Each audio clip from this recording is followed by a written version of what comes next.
ലഹരി സംഘങ്ങളുടെ കേന്ദ്രമായി മാറിയെന്ന പരാതി. ആനക്കരക്കുന്നിലെ ഉപയോഗശൂന്യമായ കെട്ടിടത്തിന്റെ പരിസരത്തെ പൊന്തക്കാടുകൾ വെട്ടിമാറ്റി.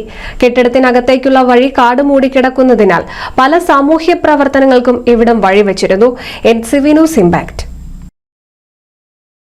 രാപ്പകൽ ഭേദമന്യേ യുവാക്കൾ ഉൾപ്പെടെ നിരവധി പേരാണ് ഇവിടേക്കെത്തിയിരുന്നത്. പൊന്തക്കാടുകൾ പിടിച്ച കെട്ടിടവും പരിസരവും ലഹരി സംഘങ്ങളുടെ ഇടത്താവളമായി മാറിയിരുന്നു എന്നാണ് പ്രദേശവാസികളുടെ പരാതി. കെട്ടിടത്തിനകത്തുള്ള പരിശോധനയിൽ ധാരാളം മദ്യക്കുപ്പികളും കണ്ടെത്തിയിരുന്നു. ഇത് സംബന്ധിച്ച് NCV ചാനൽ നൽകിയ വാർത്തയെ തുടർന്നായിരുന്നു കാടുമൂടിക്കിടന്ന പ്രദേശമാകെ വെട്ടിമാറ്റി വൃത്തിയാക്കിയത്.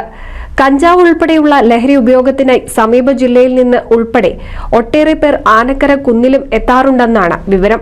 നൂറുകണക്കിന് മദ്യക്കുപ്പികളാണ് ഇവിടെ ചിതറിക്കിടക്കുന്നത്. ഇതുമൂലം കന്നുകാലികളെ മേയ്ക്കാനായി വരാൻ കഴിയാത്ത അവസ്ഥയാണെന്നും കാലിൽ കുപ്പിച്ചില്ല് തുളഞ്ഞുകയറി പരിക്കേറ്റവരുമുണ്ടെന്നും ക്ഷീരകർഷകർ പറഞ്ഞു. ലഹരി ഉപയോഗിച്ച് വാക്കേറ്റമുണ്ടാകുന്ന സംഭവങ്ങളും ഇവിടെ ഉണ്ടാകാറുണ്ട്.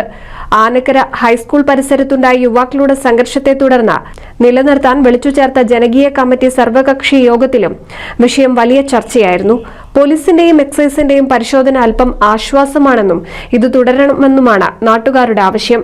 NCV news Thrithala.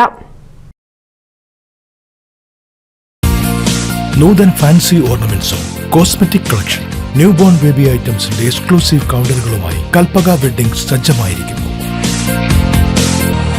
ഏവർക്കും സ്വാഗതം. Kalpaka weddings, Pattambi road, Kunnamkulam.